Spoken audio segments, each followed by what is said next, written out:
Assalamualaikum warahmatullahi wabarakatuh. Bertemu kembali dengan saya Ahmad Sofyan dalam seri pembelajaran hukum pidana. Kali ini kita akan membahas tentang percobaan dalam tindak pidana. Jadi percobaan itu dalam beberapa literatur sering juga disebut sebagai tindak pidana yang tidak sempurna atau tindak pidana yang tidak selesai. Misalnya si A, si B ingin memasukin sebuah Indomaret, sudah menyiapkan alat, sudah menyiapkan waktu, sudah menyiapkan segala sarana dan prasarana untuk masuk ke Indomaret tersebut. Nah, ketika mereka ada di depan Indomaret, tiba-tiba di luar dugaan mereka ada 3 orang security yang ada di tempat tersebut. Nah, apakah perbuatan A dan B tersebut bisa digolongkan sebagai percobaan tindak pidana? Itu satu soal. Soal yang kedua, hampir sama posisi kasusnya ketika A dan B nyampe di depan Indomaret, tidak ada siapa-siapa. Mereka masuk ke dalam. Nah, ketika sudah masuk ke dalam, tetapi belum ada barang-barang yang bisa mereka ambil. Kenapa? Tiba-tiba saja lampu Indomaret, lampu otomatisnya hidup. Dan mereka terkejut, lalu mereka kabur, seketika karena lampu otomatis yang ada di Indomaret itu hidup.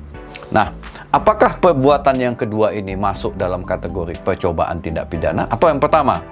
Nah, tentu saja untuk menjawab 2 kasus yang saya tampilkan tadi, kita harus merujuk pada norma hukum yang mengatur tentang tindak pidana percobaan atau percobaan melakukan tindak pidana atau pogging. Nah, saya akan memberikan satu pasal untuk bisa menjawab dua case yang saya tampilkan di depan. Pertama adalah pasal 53 Kitab Undang-Undang Hukum Pidana. Jadi percobaan melakukan tindak pidana itu ada diatur di dalam pasal 53 Kitab Undang-Undang Hukum Pidana. Jadi 2 kasus yang saya tampilkan itu akan kita bedah dengan pasal 53. Manakah di antara 2 kasus itu yang masuk atau yang memenuhi elemen dari percobaan melakukan tindak pidana? Jadi di dalam pasal 53 ada 4 ayat. Ayat pertama saya bacakan. Mencoba melakukan kejahatan dipidana jika niat untuk itu telah ternyata dari adanya permulaan pelaksanaan. Dan tidak selesainya pelaksanaan itu bukan semata-mata disebabkan karena kehendaknya sendiri. Ayat 2. Maksimum pidana pokok terhadap kejahatan dalam hal percobaan dikurangi 1/3. Kemudian di ayat 3, jika kejahatan diancam dengan pidana mati atau pidana penjara seumur hidup, dijatuhkan pidana penjara paling lama 15 tahun. Pidana tambahan bagi percobaan, ini ayat 4, sama dengan kejahatan selesai. Pidana tambahan bagi percobaan sama dengan kejahatan selesai. Nah, supaya sempurna, ada juga percobaan ini diatur di dalam pasal 54 Kitab Undang-Undang Hukum Pidana yang isinya mencoba melakukan pelanggaran tidak dipidana. Nah, kalau kita lihat isi dari pasal 53 ayat 1 di situ dikatakan jika niat untuk itu telah ternyata dari adanya permulaan pelaksanaan dan tidak selesainya pelaksanaan itu.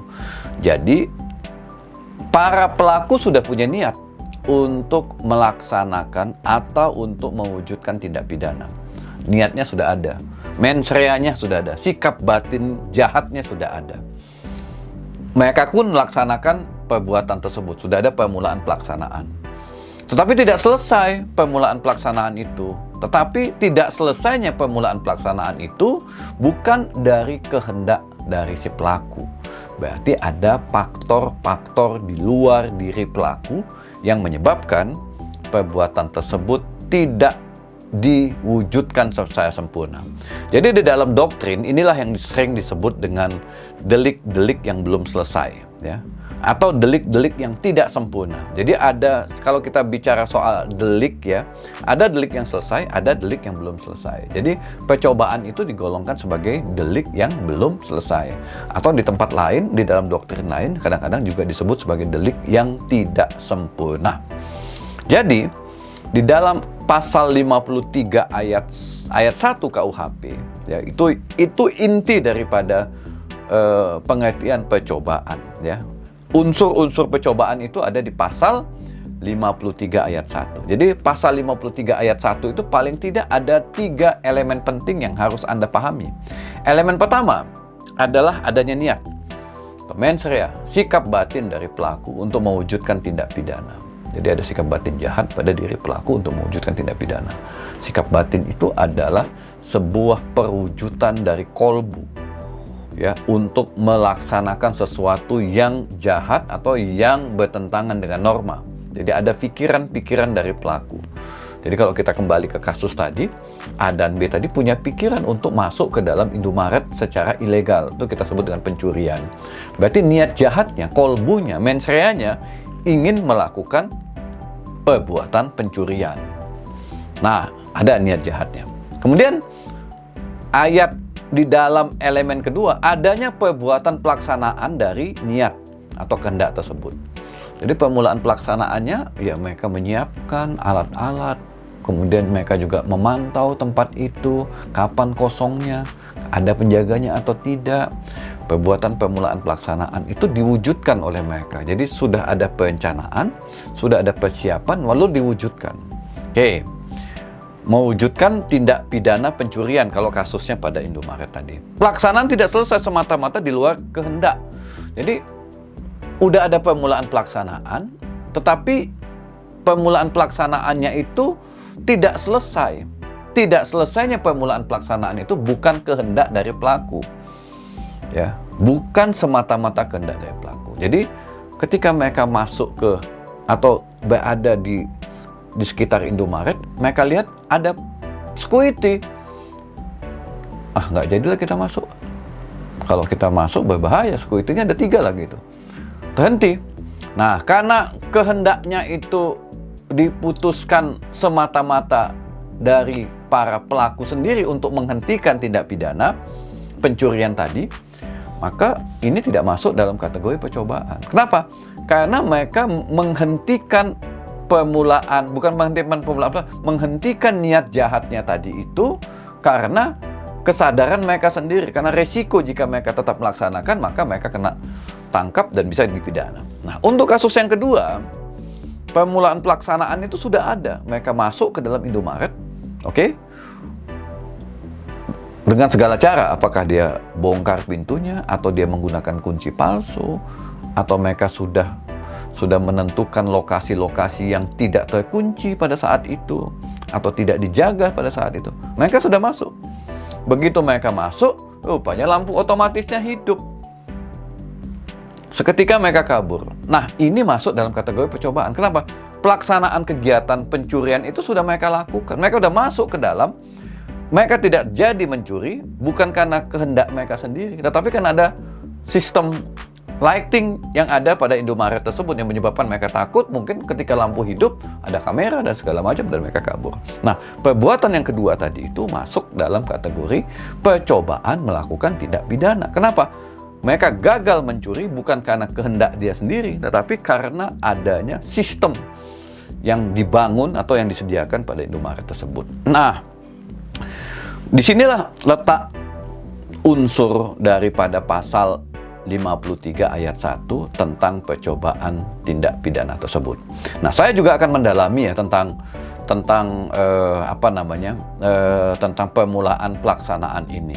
Jadi permulaan pelaksanaan ini juga sudah dikemukakan dari berbagai pendapat ya, atau pendapat dari berbagai ahli pidana. Misalnya dari Hajewin Karlsuringa, Pan Hamel, Pan Hatum, Jonkers, Pan Bamelen.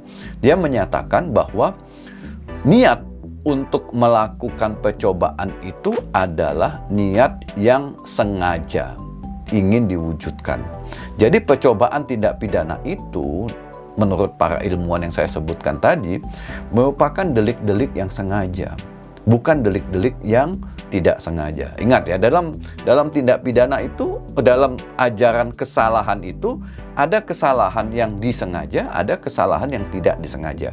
Nah, dalam konteks percobaan melakukan tindak pidana, menurut para ilmuwan, niat yang dimaksudkan di dalam pasal 53 itu adalah niat yang disengaja ingin mewujudkan tindak pidana. Jadi kalau niat yang tidak disengaja, maka itu tidak masuk dalam golongan percobaan melakukan tindak pidana.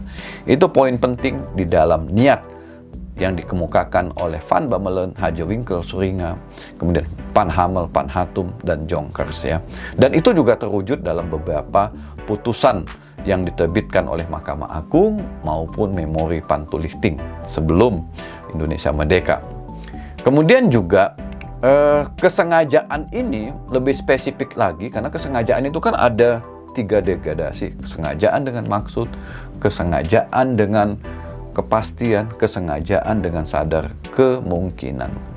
Nah, yang dimaksudkan dengan kesengajaan di sini adalah kesengajaan dengan maksud. Maksudnya adalah ingin mencuri. Jadi memang punya niat jahat untuk mencuri. Jadi bukan masuk dalam kategori kesengajaan dengan insaf kemungkinan, kesengajaan dengan sadar kepastian. Jadi kalau POS memberikan tekanan, kesengajaan yang dimaksudkan di sini adalah kesengajaan dalam kategori yang pertama, yaitu kesengajaan dengan maksud. Nah, kemudian Mulyatno memberikan catatan juga ya. Niat untuk mencuri saja atau niat untuk melakukan tindak pidana saja tidak cukup ya. Niat itu berbeda dengan kesengajaan. Kesengajaan itu sudah mulai diwujudkan tindak pidana itu, kata Mulyatno. Kalau niat saja itu masih ada dalam pikiran. Karena itu niat tidak bisa dipidana.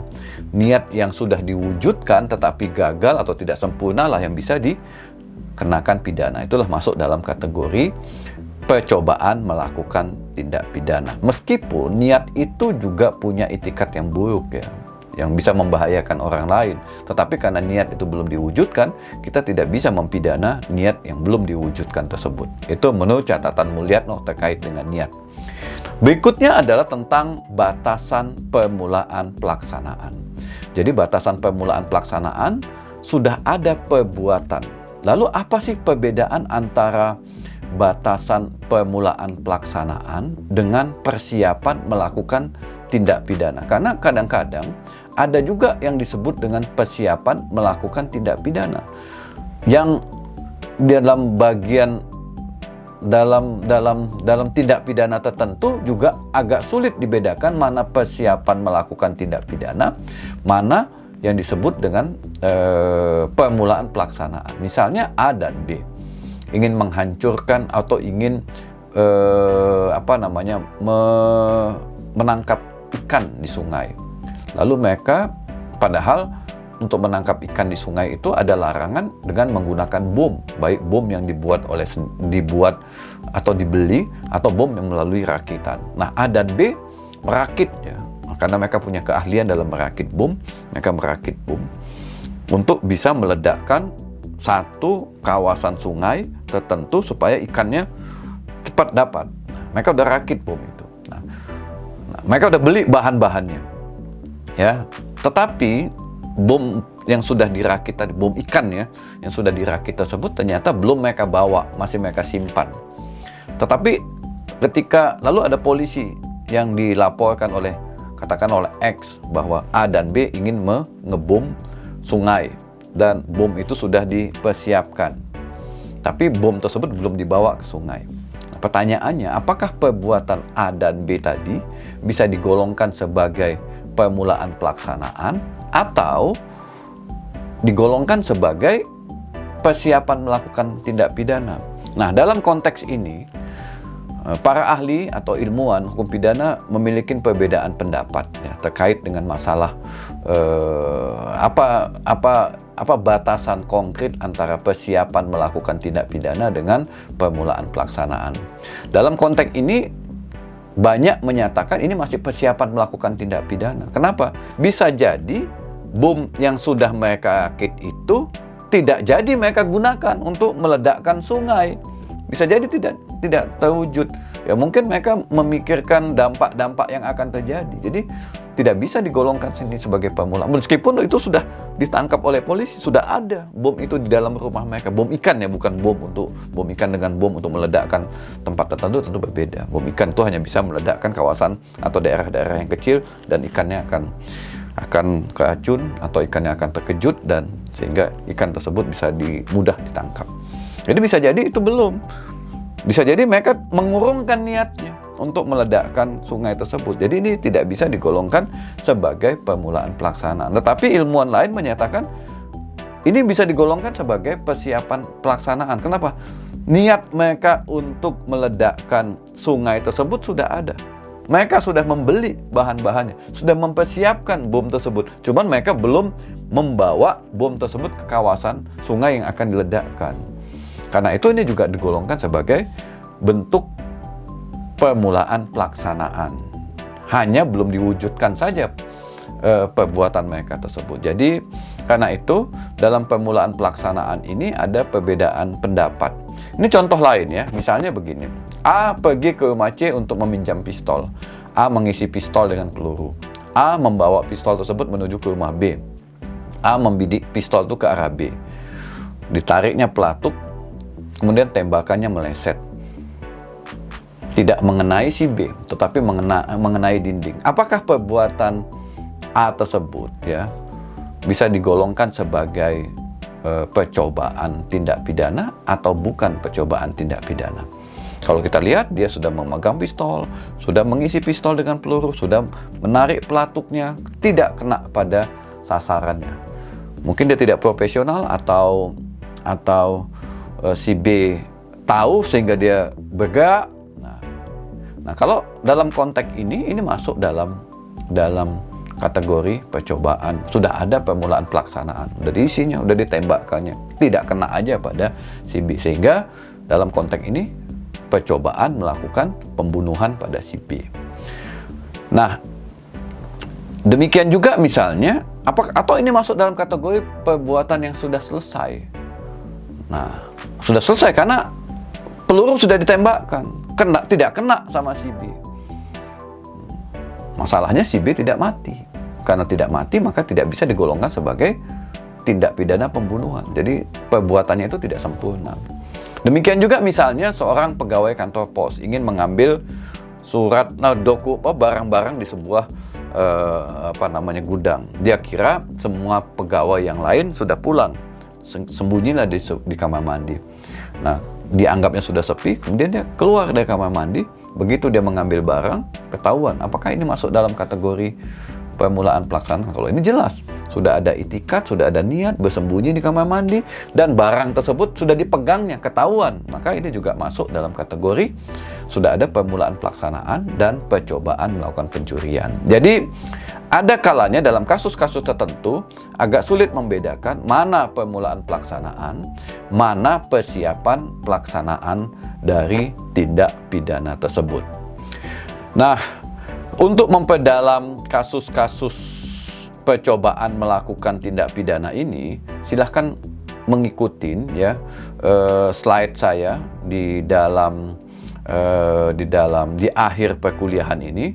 Ada banyak contoh-contoh kasus dan saya berharap Anda bisa menganalisis kasus tersebut. Apakah masuk dalam kategori percobaan melakukan tindak pidana atau bukan percobaan dalam melakukan tindak pidana. Nah, aspek lain yang penting di dalam pasal 53 ayat 1, di dalam pasal 53 KUHP ini adalah bahwa pidananya itu, pidana yang bisa diancamkan kepada pelaku itu adalah dikurangi sepertiga. Ini sebagaimana disebutkan dalam pasal 53 ayat 2. Jadi, karena ini delik yang tidak sempurna, ini delik yang tidak selesai, maka ancaman pidananya tidak bisa utuh. Misalnya untuk pembunuhan, ancaman pidananya 15 tahun. Ya, maka tidak bisa. Karena percobaan melakukan pembunuhan, ya tentu maksimum adalah 10 tahun. Kenapa? Karena pembunuhannya tidak terjadi atau tidak selesai dilakukan oleh si pelaku. Nah, jika ancaman hukumannya adalah seumur hidup, ya. Jadi jika kejahatan diancam dengan pidana mati atau pidana penjara seumur hidup, ayat 3 sudah menentukan bahwa maksimum pelaku itu hanya boleh dituntut 15 tahun. Jadi tidak boleh lebih dari 15 tahun. Kalau ancaman pidananya 20 tahun, dikurangi sepertiga dari 20 tahun.